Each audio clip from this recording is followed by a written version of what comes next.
እንኳን ወደዚህ ቻናል በሰላም መጡ። ዛሬ ቅድስት ቤተክርስቲያን በመጋቢት 9 በወርኃዊ በዓል የምትዘክረውን እና የምታስበውን የአቡነ እስትንፋሰ ክርስቶስን ገድል እናነባለን። ይህ ቅዱስ አባት በጽናት በእምነትና በታላቅ ተጋድሎ የተለየ ሕይወት ኖሯል። በመጨረሻም ለእኛ ለሕዝበ ክርስቲያን የሚያስተምረንን መንፈሳዊ መልእክት እንወስዳለን። ይህን ቪዲዮ እስከ መጨረሻው ተከታተሉ። በመጨረሻም መልካም ትምህርት ታገኙበታላችሁ። በስመ አብ ወወልድ ወመንፈስ ቅዱስ አሐዱ አምላክ። በስመ አብ ወወልድ ወመንፈስ ቅዱስ አሐዱ አምላክ። በስመ አብ ወወልድ ወመንፈስ ቅዱስ አሐዱ አምላክ አሜን። ገድለ እስትንፋሰ ክርስቶስ 9 ዓመት አባይ ባህር ውስጥ በራሳቸው ተዘቅዝቀው በመቆም ለኢትዮጵያ የጸለዩ የአባታችን የአቡነ እስትንፋሰ ክርስቶስ ገድል ይህ ነው። አባታችን አቡነ እስትንፋሰ ክርስቶስ ሚያዝያ 8 ቀን ተጸንሶ ታኅሳስ 9 ቀን ተወለደ። ኢትዮጵያዊው ጻድቅ አቡነ እስትንፋሰ ክርስቶስ አባቱ መልአከ ምክሩ፣ እናቱ ወለተ ማርያም ይባላል። የተወለደበት ልዩ ቦታው ወሎ ክፍለ ሀገር ዳውንት ይባላል። በዚያች ሀገር እግዚአብሔርን የሚፈራ ስሙ መልአከ ምክሩ የሚባል ደግ ሰው ባለቤቱም ወለተ ማርያም ሁለቱም ደጋጎች እግዚአብሔር እንዳዘዛቸው በእግዚአብሔር ሕግ ጸንተው የሚኖሩ መልካም ሥራን በመስራት እንደ ዘካርያስና ኤልሳቤጥ እውነተኞች ነበሩ። 2 ደጋጎች ልጆችም አሏቸው። የተባረከ መልካም ፍሬን የሚያፈራ በመጾም በመጸለይ እግዚአብሔርን የሚያገለግል በጸሎቱ ሰውን የሚጠቅም በጻድቃንም ዘንድ የተመረጠ ልጅ ይሰጣቸው ዘንድ ዘውትር ወደ እግዚአብሔርና ወደ ድንግል ማርያም ይለምኑ ነበር። ነቢየ እግዚአብሔር ቅዱስ ዳዊት ጆሮውን ወደ ልመናቸው አዘነበለ እንዳለ በመዝሙር 33 ቁጥር 29 ላይ እግዚአብሔር አምላክ በዓይነ ምሕረት ተመለከታቸው፣ ልመናቸውንም ሰምቶ አባታችን አቡነ እስትንፋሰ ክርስቶስ ሚያዝያ 8 ቀን ተጸንሶ ታኅሳስ 9 ቀን ተወለደ። በተወለደ ዕለትም ተነስቶ በእግሩ ቆሞ 3 ጊዜ ስብሐት ለአብ፣ ስብሐት ለወልድ፣ ስብሐት ለመንፈስ ቅዱስ ብሎ ጣዕም ባለው አንደበቱ ተናገረ። 9 ጊዜም ሕፃናትን ለሚያናግሩ ገዢ ለሚሆኑ ለአጋዕዝተ ዓለም ቅድስት ሥላሴና ለእመቤታችን ለመስቀሉም ሰገደ። ያ ተሰብስበው የነበሩ ብዙ ሰዎች ከሕፃኑ አንደበት የቅድስት ሥላሴን ምስጋና ሰምተው ፈጽመው አደነቁ። ዳግመኛም በዚህ ሕፃን ላይ የእግዚአብሔር ጸጋ አድሮበታል ብለው የተጨዋወቱ ወደ አገራቸው ገቡ። አባቱና እናቱም መጀመሪያ ስለመወለዱ ዳግመኛም የአብ የወልድ የመንፈስ ቅዱስን ምስጋና በማቅረቡ ደስ አላቸውና እግዚአብሔር ይህን ሕፃን ሰጠን፣ እኛ በአብ በወልድ በመንፈስ ቅዱስ ስዕል ፊትና ለፍጥረት ሁሉ ለምትራራ ከሁሉ በላይ በሆነች አምላክን በወለደች በቅድስት ድንግል ማርያም ስዕል ፊት ቁመን እንደለመንን ልመናችንን ሰምታ የተመረጠ ልጅ ሰጠችን ብለው አመሰገኑ። የመንጻት ወራት በተፈጸመ ጊዜ በ40ኛው ቀን አባትና እናቱ በጸራ ወርቅና ብር ንጉሥ ይኩኖ አምላክ ወደ አሰራው እግዚአብሔር አብ ቤተ ክርስቲያን ወስደው አዳም በ40 ቀኑ ወደ ገነት እንደገባ በቤተ ክርስቲያን ሥርዓት ተጠመቀ። አዳም በ40 ሔዋን በ80 ቀን ወደ ገነት እንደገቡ ኩፋሌ 4:9 ላይ ከአናትም መንፈስ ቅዱስ እንዳናገራቸው ስሙን እስትንፋሰ ክርስቶስ ብለው ሰየሙ። ሥጋ ወደሙን ተቀብሎ ወደ ቤቱ ተመለሰ።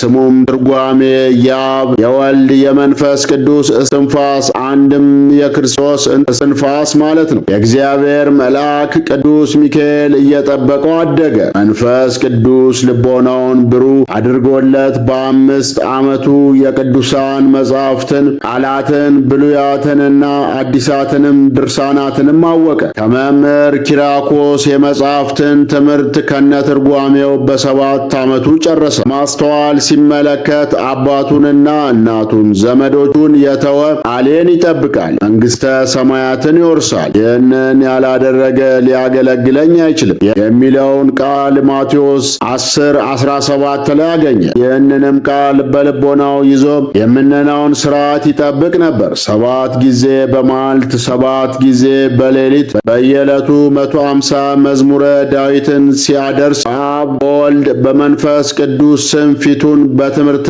መስቀል አማትቦ ጸሎት በጀመረ ጊዜ እጆቹን ሲዘረጋ ወጥመዳቸውን ያጠመዱ አጋንንት በነፋስ ፊት እንዳለ ጢስ ተነው ይጠፋሉ፣ እየተሯሯጡም ፈጥነው ይሸሻሉ። ከዚህ በኋላ ስሙ ማርቆስ ከሚባል ጳጳስ ዲቁናን ተቀበለ። ልጄ ለእግዚአብሔር ትገዛ ዘንድ ወደ ገዳም ብትሄድ ሰውነትን ለመከራ አዘጋጅ እንዳለ መጽሐፈ ሲራክ ምዕራፍ 2 ቁጥር 1 ላይ ይህንን ዓለም ናቀ። ልዩ ክብር የሚሆን የምንኩስናን ልብስ ይቀበል ዘንድ በተወለደ በ14 ዓመቱ ወደ ደብረ አይቅ ገዳም ሄደ። ከባህር ዳር ቆሞ የሙሴን ጸሎት ወደ እግዚአብሔር ጸለየ።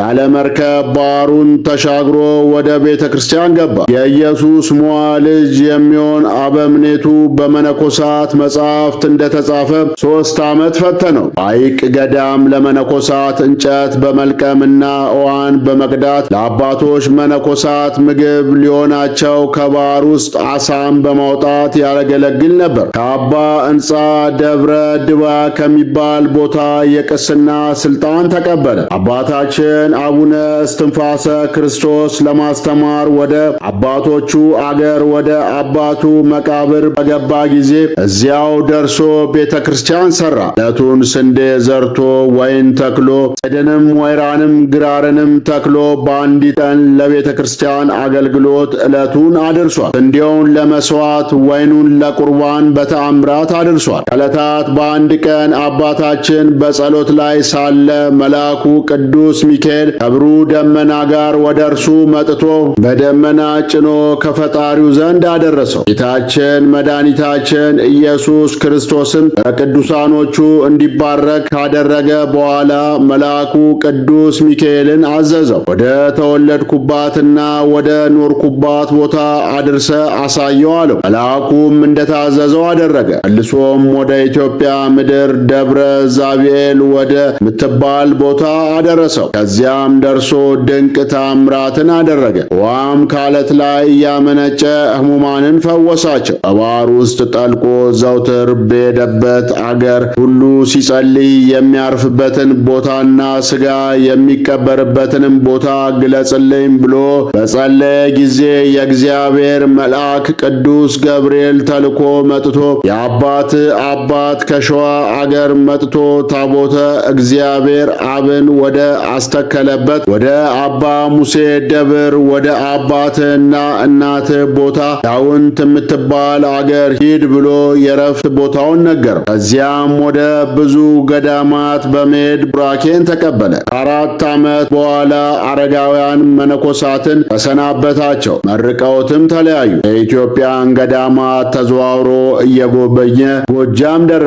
በዚያም እያስተማረ እያጠመቀ የታመሙትን እየፈወሰ የዕውራንን ዓይን እያበራና ሙታንን እያስነሳ በዚያ ተቀመጠ። በባሕር ውስጥም ገብቶ 9 ዓመት ለኢትዮጵያ ጸለየ። ከ9 ዓመት በኋላ ጌታችን ኢየሱስ ክርስቶስ ወደ እርሱ መጥቶ ከመነኮሳት ሁሉ ብልጫ ያለ ወዳጄ እስትንፋሰ ክርስቶስ ሆይ ይችን አገር እና የኢትዮጵያን ሕዝቦች ምሬልሃለሁ፣ ከዚህች ባሕር ውጣ አለው። አባታችንም ከባሕር ውስጥ ወጥቶ ተንበርክኮ ለጌታችን ሰገደ። ጌታችን ኢየሱስ ክርስቶስም የማረፊያ ቦታ ምስራቅ ወደምትሆን ወደ ዳውንት ሂድ ብሎ ቃል ኪዳን ሰጠው። አባታችን በ17 ዓመቱ ወደ ደብረ አሰጋጅ በሚሄድበት ጊዜ ፀሐይ ልትገባ ደረሰች። አቡነ እስትንፋሰ ክርስቶስ ጸለየ፣ አለቀሰ። በጌታችን በኢየሱስ ክርስቶስ ስም አውግዤሻለሁ። ለመስፍን ኢያሱ በገባዖን እንደ ቆምሽ አሁንም ቀጥ ብለሽ ቁሚ አላት። ፀሐይም ወደ ኋላ ተመልሳ በአቡነ እስትንፋሰ ክርስቶስ ቃል ቆመች። ደብረ አዘጋጅ እንደገባ ፀሐይም አቡነ እስትንፋሰ ክርስቶስ ሆይ ገባ ዘንድ ፍታኝ አለችው። እግዚአብሔር ይፍታሽ ባላት ጊዜ ገባች። ዕድሜው 33 በሆነ ጊዜ ወደ ደብረ ድባው አበምኔት መጥቶ ሚያዝያ 9 ቀን ምንኩስናን ተቀበለ። በዚያ ድንጋይ ፈልፍሎ ዋሻ አዘጋጀ። ሐዋርያው ቅዱስ ሉቃስ የሳላት ከግብፅ የመጣች የድንግል ማርያም ስዕል አስገብቶ የዋሻውን በር ዘጋ። ያለ ደቀ መዝሙሩ ልብሰ ክርስቶስ በስተቀር ከሌላ ሰው ጋር አይገናኝም። እዚህ ድንቅ ታምራትን እያደረገ 240,000 ነፍሳትን ከሲኦል አወጣ።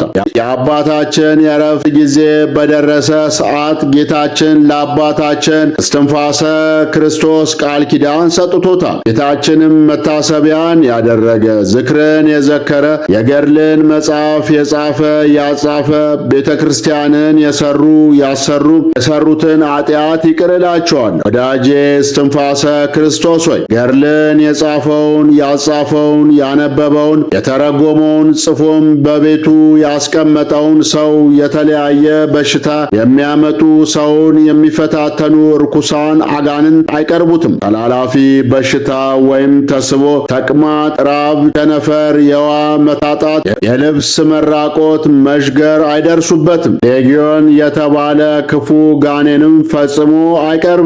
ፋኑኤልና ሩፋኤል እስከ ዘላለሙ ይጠብቁታል። ከዚህ ዓለም በሞት በሚለይበት ጊዜ የሰማይ መላእክት በተድላ በደስታ ወደ ሰማይ ያሳርጉታል። እንዲሁም ጌታችን በርካታ ቃል ኪዳኖችን ለአባታችን እስትንፋሰ ክርስቶስ ሰጥቷቸዋል። ገድላቸውን ገዝተን እናንበውም በቤታችንም እናስቀምጠው። በስተመጨረሻም አባታችን አቡነ እስትንፋሰ ክርስቶስ በሚያዝያ 9 ቀን አርፈዋል።